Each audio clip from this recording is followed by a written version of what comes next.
All right, everyone ready? All right, Sunday Night Football, here we go. I'll turn it over to you guys. I'm sure there's plenty of questions, and I'll do my best to answer them all. Sorry, when you were in Seattle, how much did you guys look at CJ as a prospect? And the quarterback that he showed himself to be seems to be a little different than kind of what everybody thought he would be out of the chute. Mm-hmm. Yeah, I did get a chance, like we do every year, to evaluate all the top quarterback prospects, and there's a bunch of guys. Last year that you saw on the road and going to some of those different pro days, going to Ohio State and going to Alabama, Florida, all those pro days, and you did see a confident player and his ability to spread the ball all around the field and play mobile, not just as a static passer in the pocket. And he's obviously done a great job of him and the coaches there have done a great job of that steady improvement every single week. And he was able to have a phenomenal rookie season last year, and then obviously start out strong this year. But just a great player, and but that was a fun process each year to go through when you talk about going through the quarterbacks in the draft. Shane, even considering that it was week one, first time in the offense, rookie quarterback, I think more was expected of the offense in the first game. What was your evaluation of it, and what were the issues? Yeah, I think for us on offense, starting with the no turnovers, like we're always going to take pride in that. Being able to finish the game with flipping the field in a 4-minute situation, those were positives we were able to take away from the game. And then we know throughout the flow of the game, we want to look to play just like we talked about, like as far as our expectations, of being where our feet are planted, but playing a clean game from an operations standpoint. I think we can keep working to improve on that, playing with better tempo all throughout the course of the game and stuff that we'll look to keep improving, and there's nothing like game reps for us as an offense to get out there, be able to come in the building on Monday and evaluate and talk through everything, and like we talked about expectations, our main one is to get better each and every day that we're out there. What would steady progress improvement for Caleb look like Sunday night to you? I think for him, just going out there, playing with clean eyes, clean feet, first chance to get out into a road environment, which I'm sure he'll be rocking on Sunday night, to be able to get to operate that way. Great communication with his guys up front, and the receivers, the running backs, tight ends, everyone supporting him, and knowing that as an offense, we want to keep improving every single week. And what's that look like? Again, our results will speak for themselves as we go out there, work at it, clean it up. I think the thing that gives us so much confidence as coaches, as players, is you come in here on Monday. You had, first of all, a great week last week by our defense, by our special teams unit. I heard Tyreek talking about it too just a minute ago about what a great brotherhood these guys have formed. Everyone has each other's back, and you felt that from our lens on offense right there, whether it was at halftime, whether it was during the course of the game. So then when we're moving forward this week, knowing each week, different units have to support each other, knowing that we have to do a better job of supporting our defense and our special teams moving forward, and that'll happen by just those incremental improvements here, staying together, playing together. So when we came out to practice yesterday as an offense, the tempo that we operated at, the enthusiasm, the effort, the hustle, the hustle on the backside, the blocks, all the things that on a Wednesday, if you have the right people, it looks like what it did yesterday. How important is it to develop or establish a running game? How much of doing that would help Caleb? I think for us, we always want to have that balance of the run and the pass. I think, this past week, obviously, want to do a little bit better job of getting some more runs off and helping that and, eliminating the negative plays. I know, when you have sudden change situations or things that occurred or, Dre has a really big kick return, we want to be able to get the runs going in those scenarios. And I think for us, that's just part of, the offense as a whole of what we want to be as a balanced system and starting with running the ball. And I think, Chris Morgan and the offensive line have done a good job, talking about a group that started out yesterday, bringing the right attitude, bringing the right effort. Those guys set the tone for practice like they will every day, and, excited to see what those guys go out and do this next week. Shane Waldron talked about this week about the, I'm not sure I have this right, the pure progression style of quarterback play. And he said how it can be hard for young quarterbacks to execute. So what are your thoughts on that, and as opposed to other styles of teaching? Yeah, I think there's always going to be a different mix and match of pure progressions, and then there's also coverage-based reads, and then within different systems and different plays, you're gonna have the ability to do both. Whether it's a pure progression play that you can cancel out certain areas of that progression based on a pre-snap read.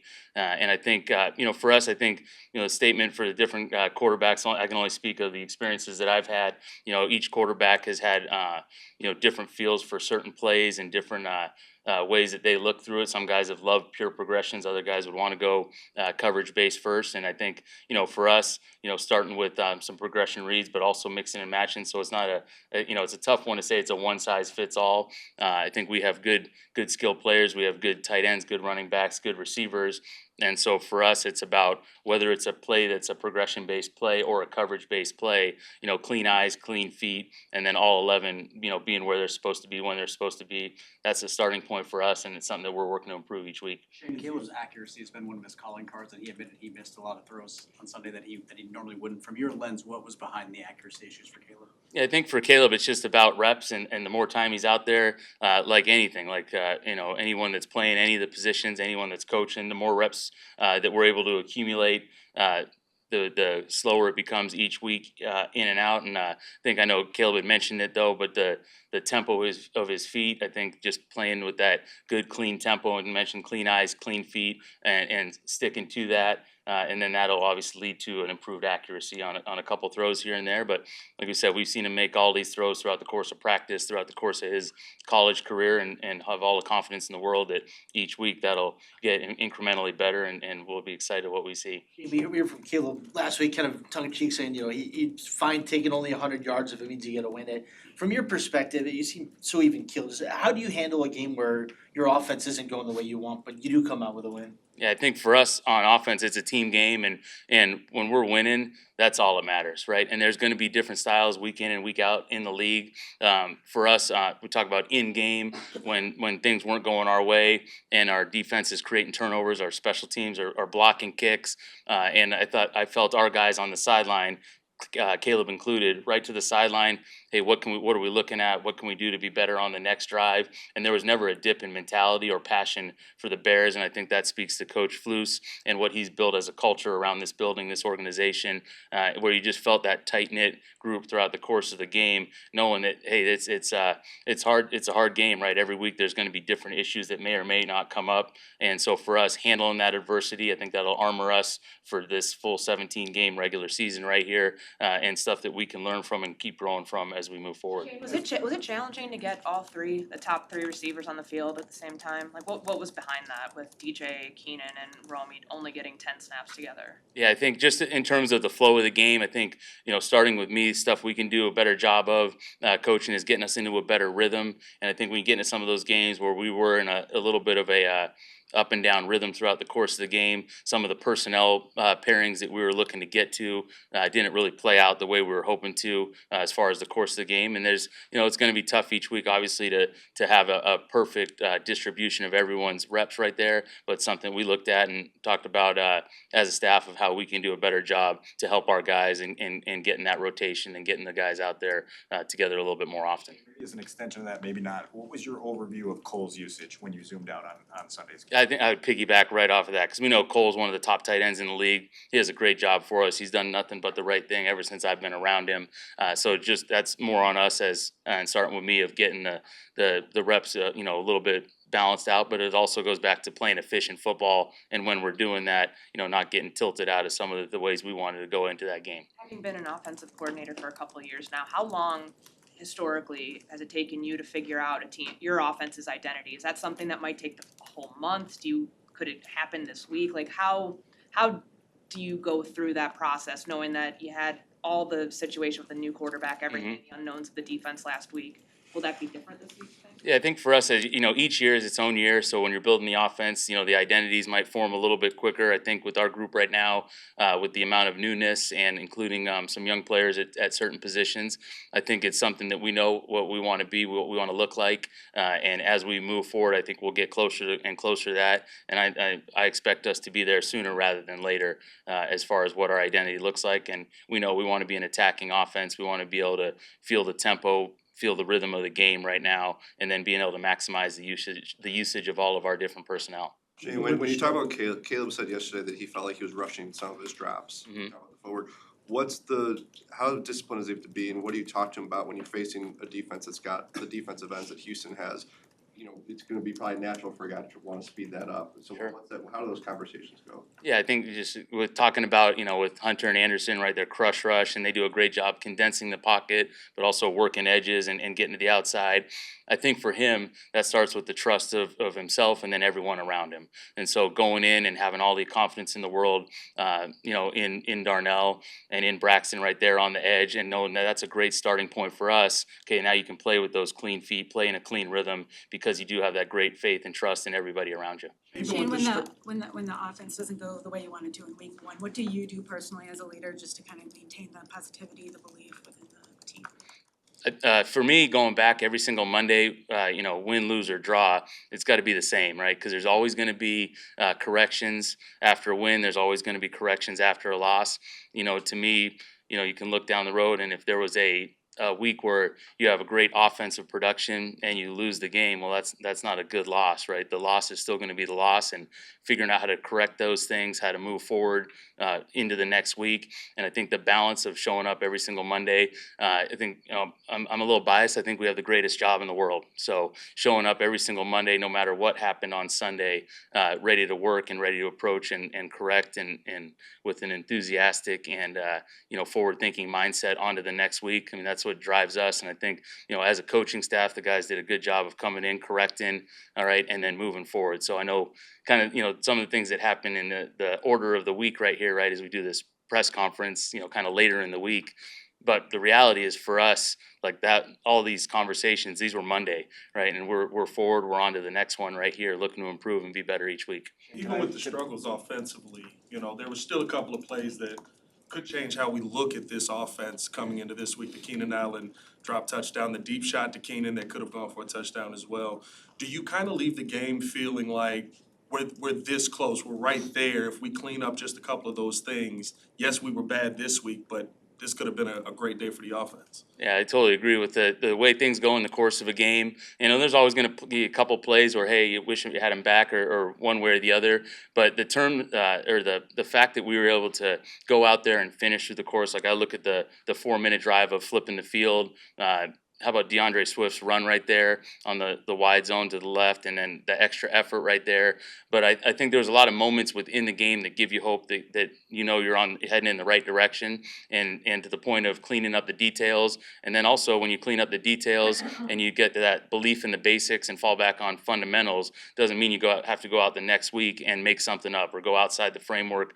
We have such good skill, and I think like if you talk about it, like a guy like DJ Moore, if he just is himself, right, every single week, is pretty darn good, right? And so the plays will happen because of the people and because of the diligent work that these guys have put in. Shane, the first drive coming out of halftime on Sunday, you guys converted a third down, and then it was 5 consecutive hiccups. It was a blitz pickup, didn't happen, a couple penalties, a sack.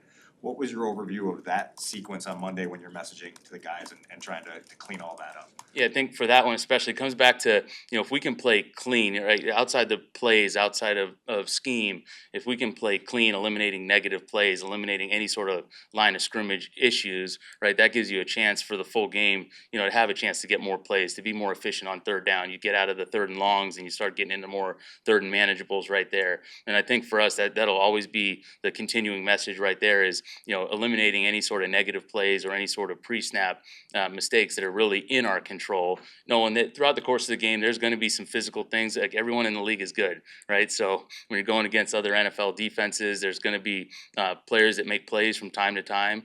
But for us, eliminating all the stuff that's within our control, and then in terms of the physical ability within a game, there's going to be some give and take with that, but I have a lot of faith in our guys that it'll be a lot more positive than negative in that regard. In the second half, you guys went a little no huddle.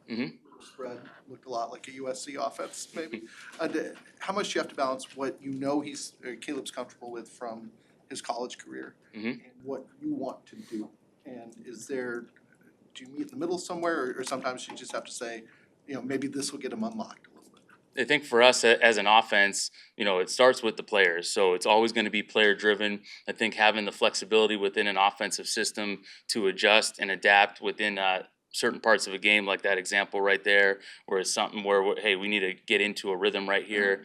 we've got a good package of things that we can get to, and he was able to execute at a nice level right there to get us some rhythm going there. But I think just in terms of in generalities, what can our players do the best? What do they feel comfortable with? Knowing that we have that multiplicity that we can utilize from an offensive standpoint, and then be able to adjust in game to try to get things going, like in that case. Shane, overall, there didn't seem to be a lot of easy throws for Caleb in that game. Kind of pitch and catch throws to open receivers that get a rookie quarterback in rhythm and something. Was that a missing element to that attack that it just didn't?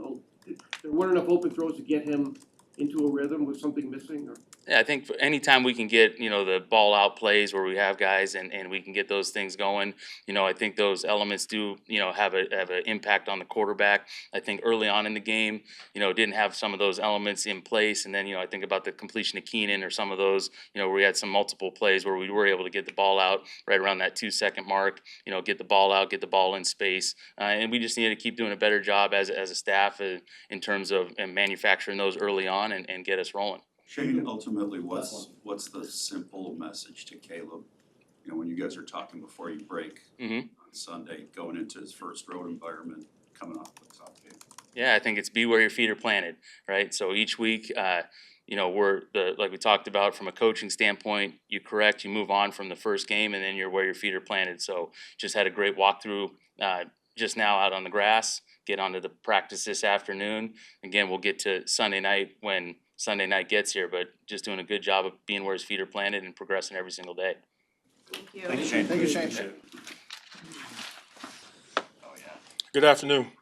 Good challenge for us this week. The first is to the defense, making sure that we play to our standard for 4 quarters in every aspect of what we do with all of our values, our culture, and then just stopping the run and just doing everything that we can going into this week to elevate our level of play, our discipline, ball production, hits on the quarterback, just being efficient on first and second down. We want to make sure that we take a pretty decent jump this week. And the second is the opponent.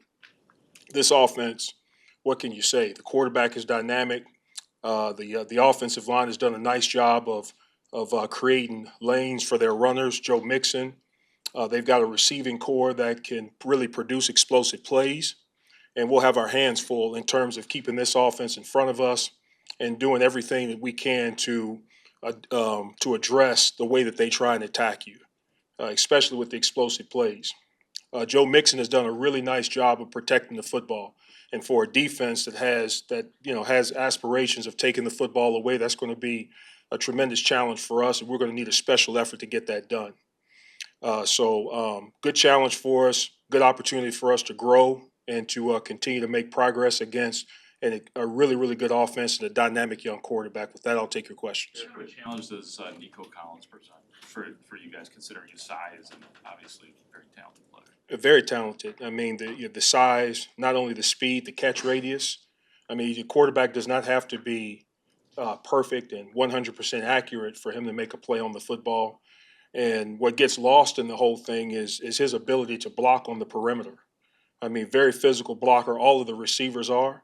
And so we're going to have to do a really good job of being physical, disconnecting from blocks, especially against perimeter runs. But he's the full total package. Eric, with the way they established the run last week and then wedded themselves to it, what did you see on video about how Mixon had the day that he had?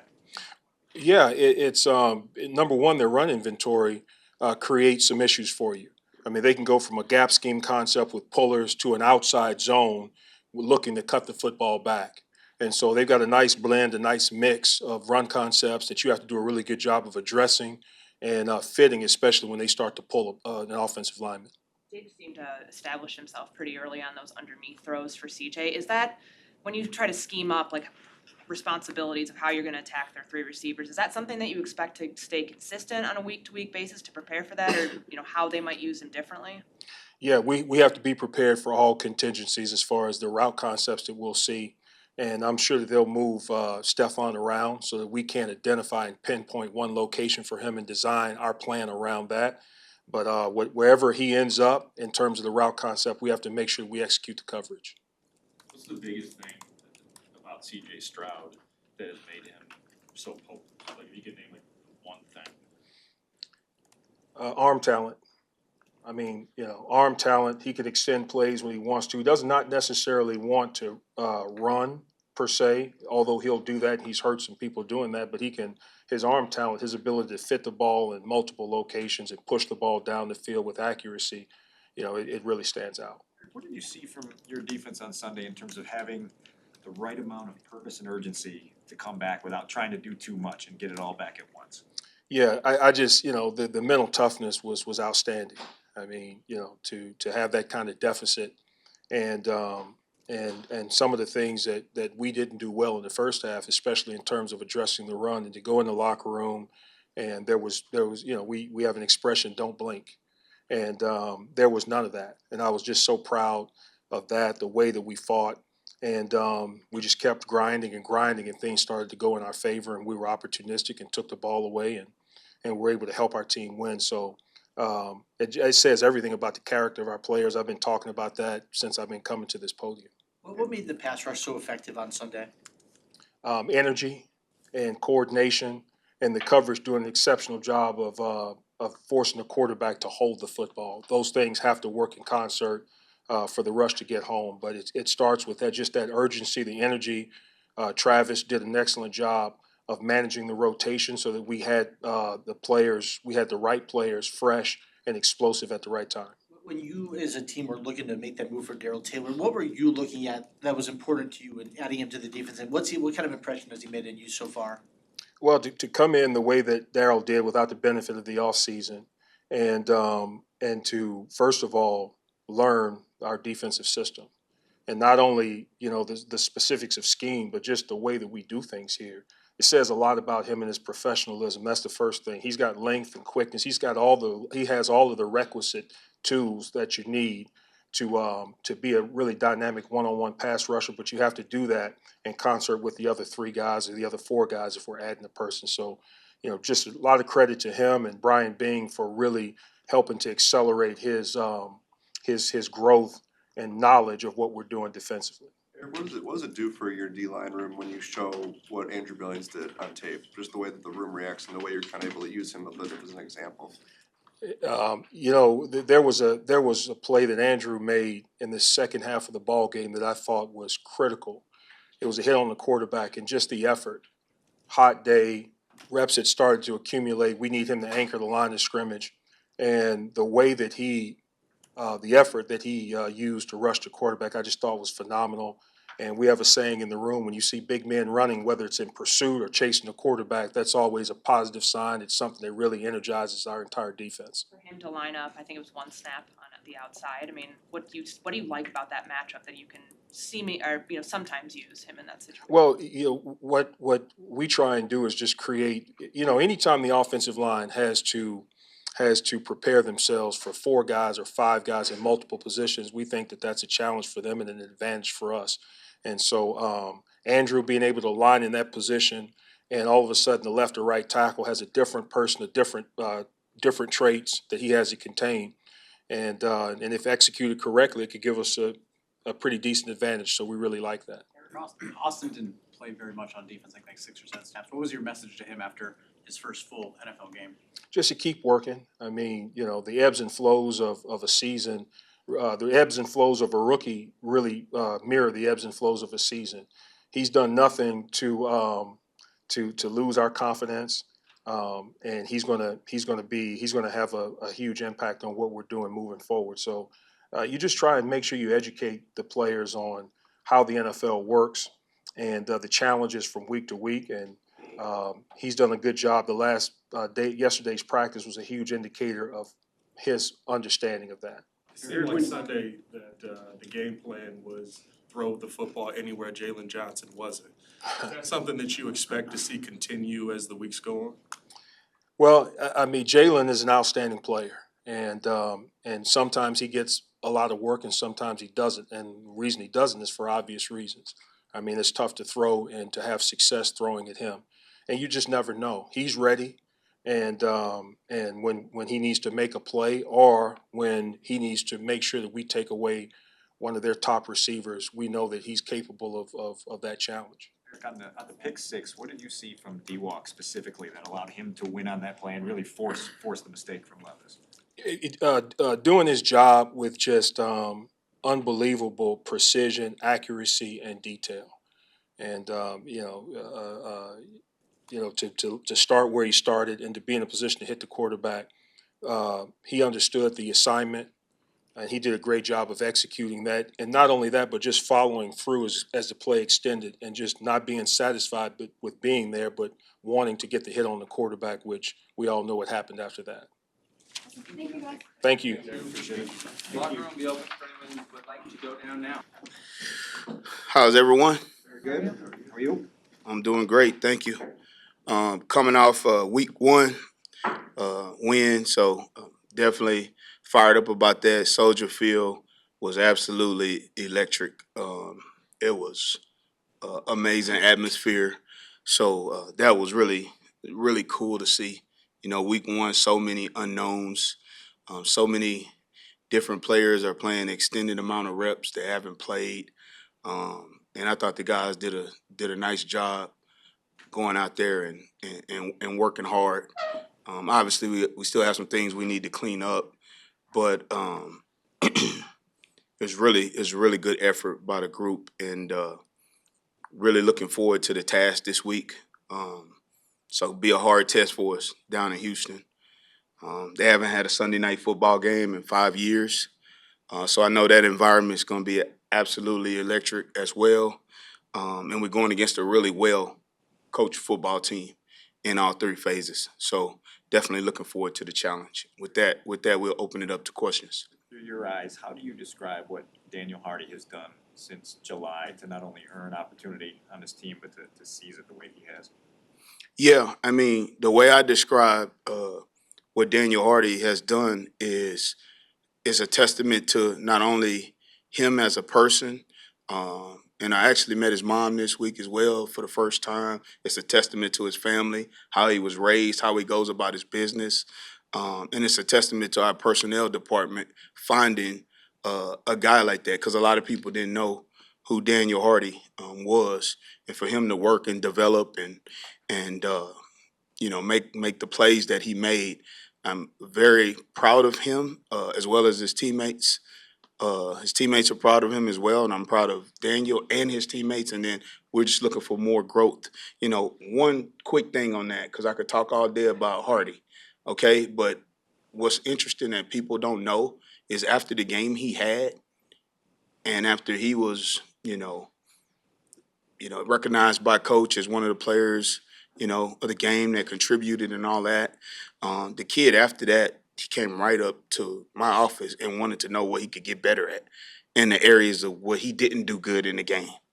So that'll give you a peek into what type of character person he was. He was more concerned about what he messed up in the game than what he did well. A couple of the players said that they, based on the look for that punt, that you guys had practiced all week in that situation, you knew you were gonna block it. What was the premonition there? Like, what did you see that would have led them to have that sort of belief? Yeah, it's just film study. We study film, and really the credit goes, to the players for going out there and executing it. Really, it's just their belief, and their ability to get their job done. So, I mean, it's nothing other than normal film study, and then the guys believing, and the guys wanting to contribute to help the team. What was it about the film that showed you that that was probably a blockable punt? Yeah, well, I mean, it's a great question, Courtney, because we're getting into scheme-related stuff that I'm probably not going to go all the way into. But what we saw was an area that we thought we could exploit, and we went after it. That's the best way I can say it. We know how you feel about Velus. We know how the coaching staff at large feels about Velus. How do you go about honestly evaluating his big mistakes without sugarcoating them when you're in a situation like you are with him right now? Yeah, well, the great thing is I'm not very good at sugarcoating, so I don't sugarcoat anything. So, in fact, I just talked to the kid 5 minutes before I walked in here, because we just happened to cross paths. But in regards to what happened in the game, it's unacceptable. You know, we all know that. We value the ball. And on that particular play, we didn't. And it hurt the football team. So, you know, I'm not going to sit up here and make the whole press conference about Halas because there were so many other players in that game that made significant contributions. And I think they deserve to be, you know, highlighted. You obviously know, Richard, you obviously know what's at stake with those mistakes, and I imagine that resonates with Halas when you speak to him very directly. There's a question. What's your question? I'm sorry. Just in terms of making it very clear to him of what you need from him for him to be able to retain a role for you. Yeah, I mean, like honestly, like as a human being, I hurt for the kid. I really do. But as a coach, you know, we have to evaluate all our options. And he knows in the return game, number one thing is to take care of the football. Richard. I hope that answers your question. One of the guys that you mentioned that deserves a lot of credit is DeAndre Carter. How big of a boost did he provide, especially on a day the offense isn't doing a lot? And what have been your impressions of him since he got here?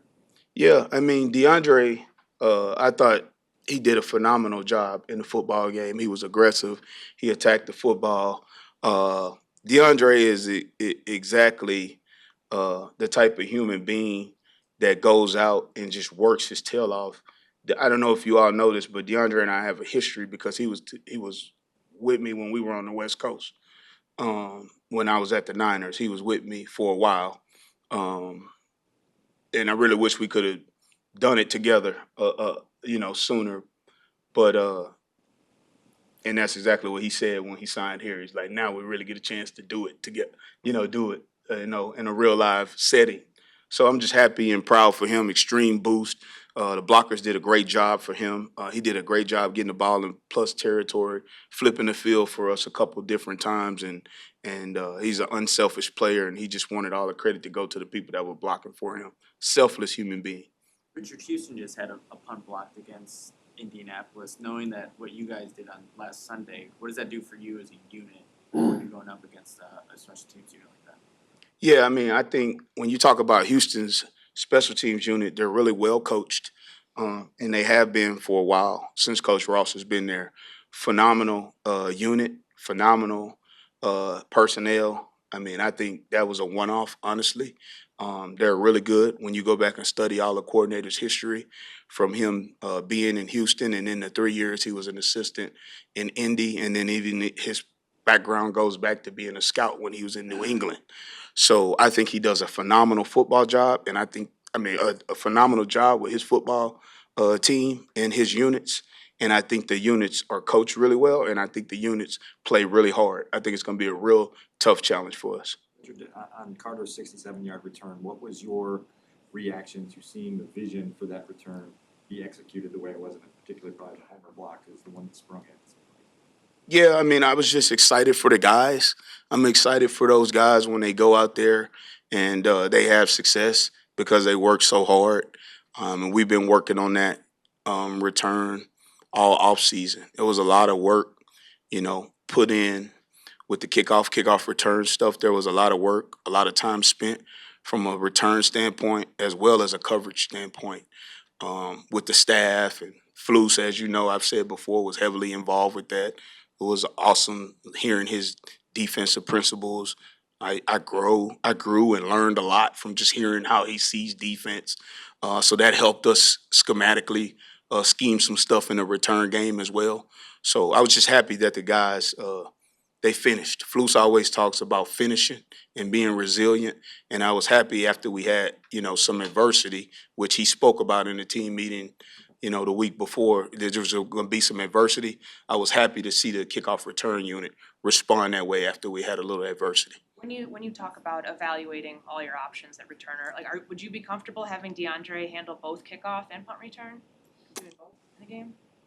Well, I mean, that's how it ended up last game. So we're just going to continue to evaluate our options. I'm totally comfortable with DeAndre doing such. Is why he did it. to finish the game. But we'll see. I mean, they're out there competing and working their tail off now, and I know DeAndre really wants that role, and he really takes it serious, and his teammates love him. Richard, I know it's just another game, but any special meaning for you going back to going home to Houston? I mean, it's a great question, Kevin. I think, I mean, for you always when you go home, you get a chance to see family. Obviously, I started my career in Houston as a marketing intern, so that organization was beyond gracious to me. The McNair family and just all the people in that organization that are still there. I think we drafted D'Amico was a rookie, my rookie year as a coach, and we sat right next to each other. And I mean, this is duly noted, but like we go way back. So there's a special meaning just because you're going home and family's there. And then there's also it's always a special meaning when you play people that you know, because I've worked with a lot of guys on that staff too. So it'll be an electric game. At the end of the day, when the ball's kicked off, it doesn't matter. None of that stuff matters. I just want us to go down there and put our best foot forward and put something on tape we can be proud of. Thank you. Thanks. Appreciate you all.